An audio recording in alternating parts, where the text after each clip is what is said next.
We talking about practice. We talking about practice. Hello, Internet. Jason here. I apologize for making a dumb 20-year-old reference, but given today's topic, I had to. Legally, I had to. So I don't have a script for today, as if I stick to the scripts I write for these videos anyway. So I've been thinking a lot lately about practice, what it actually is, what function it serves, and how little of it I've been doing. So we all know the basic classic definition of practice, putting in the time and effort to improve at your skill, but specifically in the context of a creative skill like music, where so much of the growth in doing this happens just in the real world experience of playing music. What do we define as legitimate disciplined practice time? And I think for me, the definition of disciplined sit-down practice is when I can proactively make the time to sit down and work on things that I am not comfortable with. Because I think in pursuit of the skill of playing music, or any skill, the number one thing you're chasing down is comfort. Because in order to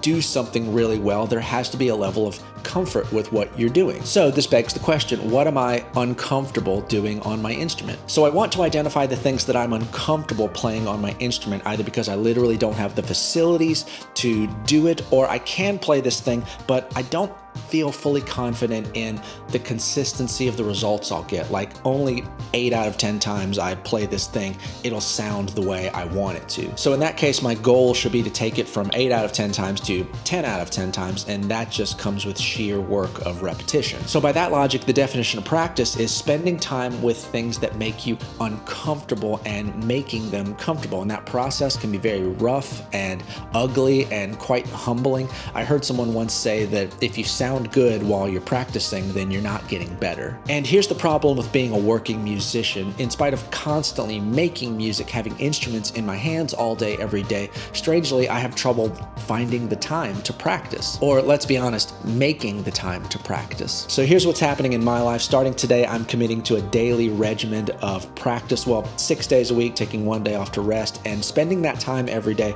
working on boring, technical, uncomfortable exercises on my instrument that identify and work out fundamental weaknesses in my playing. Now, I'm a multi-instrumentalist. I play a few different things, so I'm going to be doing this in rounds. So for the next 4 to 6 weeks or so, depending on my progress, I'm going to be focusing my energy this time on the piano. After that, I'll take a break, move on to another instrument. I'll probably do a part 2 to this video talking about what I'm doing on that instrument. So what am I going to be working on the piano? Well, after putting some thought into it, I realized that on every instrument I play, the two main things that I want to improve are my internal clock and my muscle memory. So I often play to a click track, whether recording here at home or out in a live situation where we have in-ear monitors, and more often than I would like, I feel some degree of, even if it's a small degree, of discomfort with the click track. I feel like I'm fighting it, or I'm chasing it down, trying to keep up with it, and I want to reduce that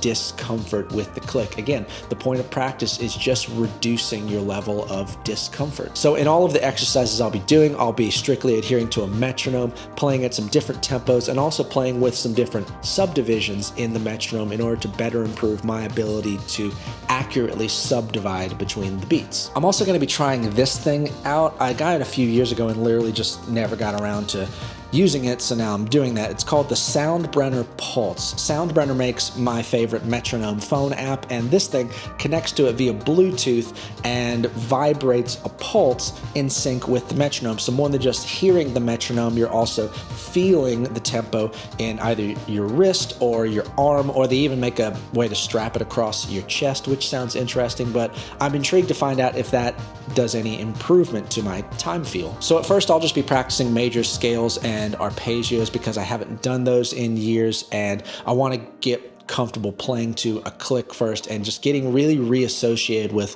the muscle memory in my fingers of all of those shapes, moving through all the keys and working them up to tempos that I have a little less comfort playing them at.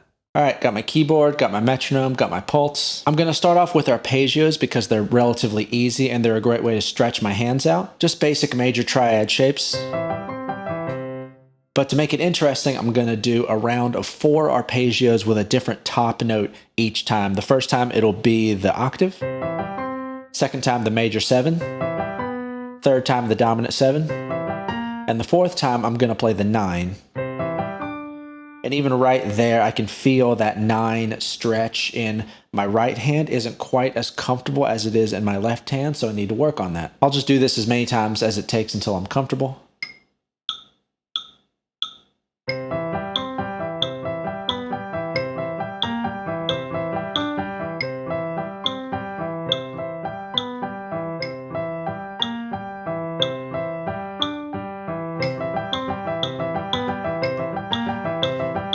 And to play in all the different keys, I'm going to be moving through the circle of fourths just because that's more interesting than just going up chromatically. So I'll start with C, then go to F, then B flat, then E flat, and so on and so forth until I move through all 12 keys. Then the major scale, pretty straightforward.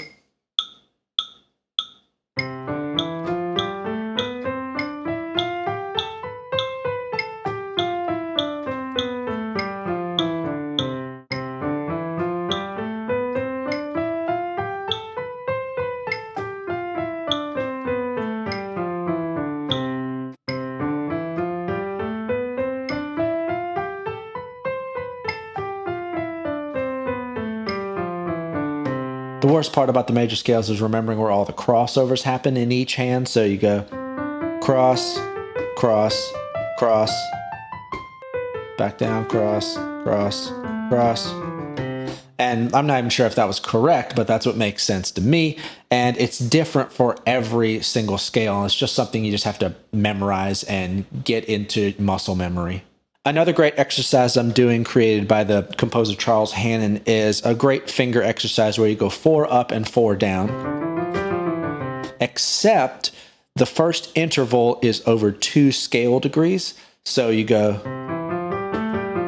and then the whole thing moves up 1 scale degree.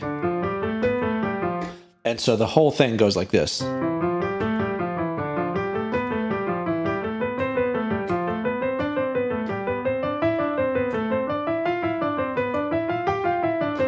So it's not only a great physical exercise because it puts your hands in some unorthodox shapes, but it's also a great mental exercise because it forces you to keep track of where you are on the major scale. I'm also going to be working up a song that technically challenges me. I decided to learn Spain by Chick Corea. My father is a jazz piano player, and Chick Corea is his favorite musician of all time, so as a little nod to my dad, I'm going to be learning this Chick Corea tune that I already know by heart. I've just never physically attempted on the piano.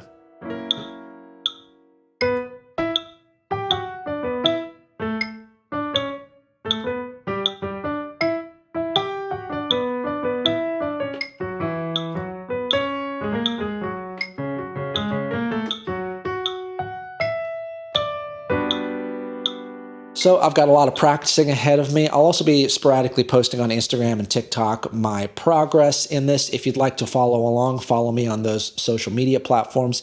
And if you want to go on this journey with me, leave a comment below. Tell me what you're going to be practicing, and maybe we could give each other some accountability. But the main purpose of this is to just want to get more comfortable on the instrument, because if I want to express myself creatively with maximum range, with maximum catharsis, with maximum ability to realize the ideas in my head, then I need to get this technical stuff underneath my hands so that so that my imagination is not limited by my own ability. But anyway, that's all for today. Love you guys. See ya.